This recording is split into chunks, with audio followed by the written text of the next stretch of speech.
मुफ्ती आजम Iran, उनका बाकायदा return में फतवा है। ये मैंने आपको नहीं बताया, मेरी रोजाना की रूटीन है। मैं फजर की नमाज हाथ छोड़ के पढ़ता हूँ। फजर की हाथ छोड़ के, साल साथ जोहर की नमाज हाथ बांध के, असर जोहर के हाथ बांध के, असर की फिर हाथ छोड़ के, हाथ छोड़ के बांध के, और इशा की हाथ। बिस्मिल्लाहिर्रहमानिर्रहीम, अस्सलामु अलैकुम वरहमतुल्लाहि वबरकातुहू। नाज़रीन, इंजीनियर मोहम्मद अली मिर्ज़ा के ज़ाहिर है रोज़ाना उनका कोई ना कोई उन्होंने बयान किया होता है और किसी न किसी के साथ उन्होंने पंगा लिया होता है। अभी उनका क्लिप जो है कुछ दोस्तों ने हमें सेंड किया, वो क्लिप आप देख सकते हैं कि इन्होंने हाथ बांधने के ऊपर, हाथ खोलने के ऊपर कुछ बयान किया है। अब देखें यानी ये शख्स, आपको अंदाज़ा हो जाएगा कि ये कोई इनके पास मीज़ान मयार कुछ भी नहीं है, बस जो इनके मुंह में आ जाए वो बोल देते हैं। नहीं पता ये मयारात, नहीं पता ये मीज़ान ये इन्होंने कहाँ से लिए हैं जो अभी ये बयान कर रहे हैं, या ये कोशिश कर रहे हैं लोगों को बता दें, या सिर्फ ये कि इन मयारात को ये इस अंदाज में बयान कर रहे हैं कि लोगों में ये बयान करें कि देखें तमाम के तमाम मौलवियों में, स्कॉलर्स में, उलमा में मैं ही वो मुनफरिद आदमी हूँ जो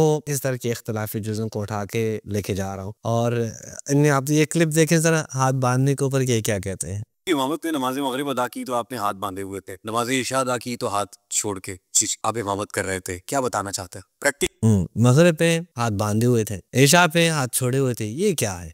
ये मैंने आपको नहीं बताया, मेरी रोजाना की रूटीन है। मैं फजर की नमाज हाथ छोड़ के पढ़ता हूँ। फजर की हाथ छोड़ के, साल साथ जोहर की नमाज हाथ बांध के, असर जोहर के हाथ बांध के, असर की फिर हाथ छोड़ के, आखिर की बांध के, और इशा की हाथ छोड़। मैं ये नंबर वाइज है ना, इस एक नमाज में छोड़ के फिर आगे जो नमाज आ रही है उसमें बांध के, फिर आगे जो आ रही है उसमें छोड़ के। यानी ये अब देखें कि अब इनके पास दलील क्या है इस काम की। दोनों सुन्नतों पर अमल करता। नबी सल्लल्लाहु अलैहि वसल्लम से हाथ बांध के नमाज पढ़ना भी साबित है, हाथ छोड़कर। अहले सुन्नत के यहाँ, अहले तशय्युअ तो अहले सुन्नत के यहाँ, इसका मतलब ये है कि अहले सुन्नत के यहाँ जो नबी करीम सल्लल्लाहु अलैहि वसल्लम से जो नमाज साबित है कि ये नमाज या हाथ बांध के है या हाथ खोल के है, इनके मुताबिक अहले सुन्नत के यहाँ, वो एक अलग बात है कि अहले सुन्नत के यहाँ है या नहीं है। अभी जो ये कह रहे हैं इसके मुताबिक हम बयान कर रहे हैं, तो ये है कि खुद ये इख्तलाफ डालने वाले रसूलुल्लाह है। यानी रसूलुल्लाह ने खुद आके इख्तलाफ डाला, खुद चाहते थे कि लोगों में इख्तलाफ रहे। कभी हाथ खोल के नमाज पढ़ते हैं, कभी हाथ बांध के नमाज पढ़ते हैं। ये कौन सी बात हो गई सर जो आप कर रहे हैं? क्या रसूलुल्लाह ऐसा करेंगे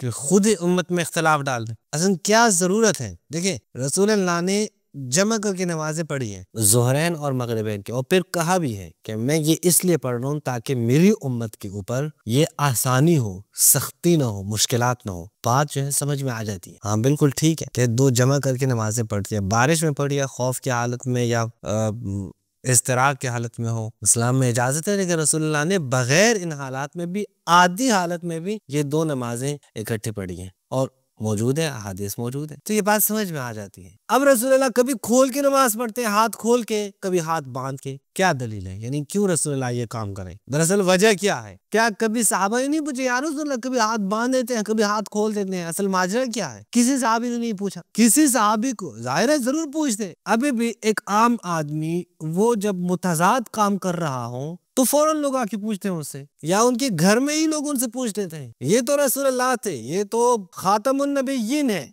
ये तो उन पे ईमान लाने वालों को पता है कि इनके बाद कोई किसी नबी ने नहीं आना, इन्हीं से पूछना है। किसी ने नहीं पूछा कि ये कभी हाथ बांध देते हैं, कभी खोल देते हैं, ये क्या है? ये जो आज ये बंदा कह रहे हैं कि दोनों सुन्नत रसूल हैं, दोनों पे मैं अमल कर रहा हूँ, इनसे कभी ये पूछे दोनों सुन्नत रसूल कैसे? क्या हो सकता है कि वो नबी जो आए थे इसलिए कि वो लोगों को इकट्ठा कर ले, लोगों को मुत्तहिद कर ले, वो नबी फिर खुद लोगों में इख्तिलाफ डाल दे? ये नामुमकिन है।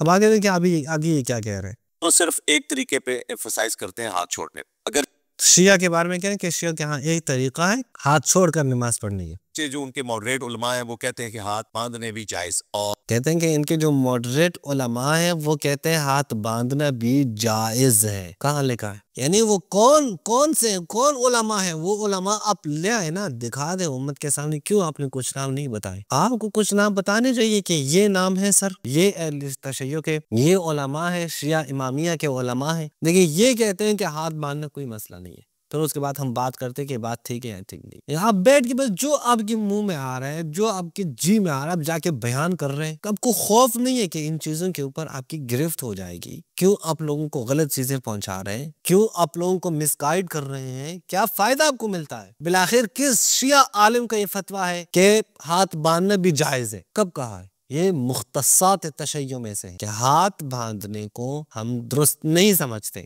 जायज नहीं समझते। हम मुख्तसात तशय्यो में से हैं। ये तशय्यो के इम्तियाजात में से हैं, शिया के इम्तियाजात में से, कि वो नमाज में हाथ बांधने को वो दुरुस्त नहीं समझते, बल्कि कहते हैं कि शरीयत ने इससे मना किया है और रिवायत इसके ऊपर मौजूद है। अब आगे देखें, आगे ये क्या कहते हैं। और पुराने उलमा ने फतवे दिए हाथ बांधने से नमाज फासिद हो जाती है, लेकिन पुराने उलमा ने कहते हैं फतवे दिए हैं। अब मॉडरेट उलमा, इस वक्त जो खamenei साहब है, मुफ्ती आजम ईरान, उनका बाकायदा रिटर्न में फतवा है कि अगर सऊदी हुकूमत अहले तशय्यो को ये पाबंद करे, क्या सऊदी हुकूमत पाबंद करे, मजबूर करें, तकिया के हाल में, इख्तियार में नहीं, इख्तियार में नहीं, ये आप याद रखिए। मैं अभी अतला खamenei साहब का फतवा आपको दिखा देता हूँ कि वो क्या कहते हैं इस बारे में। आप हाथ बांध के नमाज पढ़े तो हमारे शिया वहाँ हाथ बांध के इमाम काबा के पीछे नमाज पढ़े। ये तो वाज़ेह है, जब वो मजबूर करें तो ठीक है, फिर तो बात ही अलग है। जाहिर है हम इस खातिर के हम हाथ ना बांधे, हम मक्का मदीना तो नहीं छोड़ सकते ना, हम उम्रा की अदायगी तो नहीं छोड़ सकते, हम तो रसूल अल्लाह के रोजे पे जाकर सलाम देना ये तो नहीं छोड़ सकते ना, हम हज तो नहीं छोड़ सकते। अगर मजबूर किया जाए कि हाथ बांधना है तो मजबूरी है,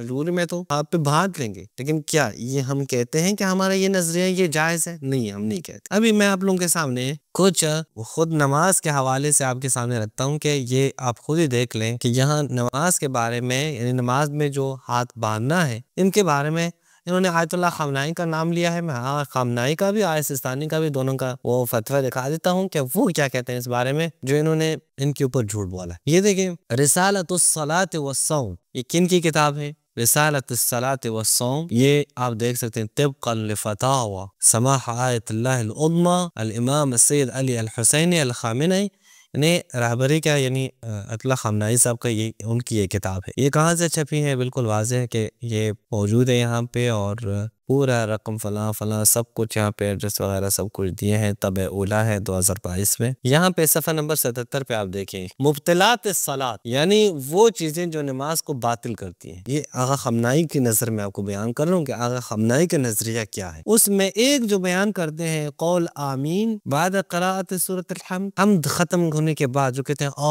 आमीन, ये कहें तो शिया की नमाज बातिल हो जाती है आयतुल्लाह खamenei के नज़दीक। और 78 सफ़े पे आप देखें फिर 12वीं चीज़ क्या है? वद इहदल यदैन अलल उखरा, एक हाथ को दूसरे हाथ पे रखना, अमामल बदन, बदन के सामने। वो क्या है? अत-तकफीर या तकत्तुफ, जैसे हम तकफीर कहते हैं या तकत्तुफ भी कहते हैं। इसके मुकाबले में इरसालुल यदैन कहते हैं। ये कहते हैं खamenei साहब के, आयतुल्लाह खamenei साहब कि ये मुब्तिलात सलात में से, इससे नमाज बातिल हो जाती। अच्छा, एक ये हो गया आयतुल्लाह खamenei साहब का मैंने दिखाया, और आयतुल्लाह खamenei साहब की इसी किताब में फतवा भी दिखा देता हूँ। ये सफ़ा नंबर 80 पे आप देखें, 337 मसला नंबर 337। वो कहते हैं कि आमीन कहना सूरह हम्द के बाद गैर जायज़, जायज़ नहीं है, मुब्तिल है लिस्सलाह के लिए, से नमाज बातिल हो जाती है। हाँ, जब तकिया हो, मजबूर कर रहे हैं आपको, तो उसमें कोई मसला नहीं। इसी तरह तकत्तुफ भी, यानी क्या? यानी एक हाथ को दूसरे हाथ पे रखना हालिल क़ियाम फिर सलात, ये कहते हैं ये मुब्तिल है, इससे नमाज बातिल हो जाती है। अगर कोई कहे कि ये नमाज का जुज़ है तो बातिल नहीं।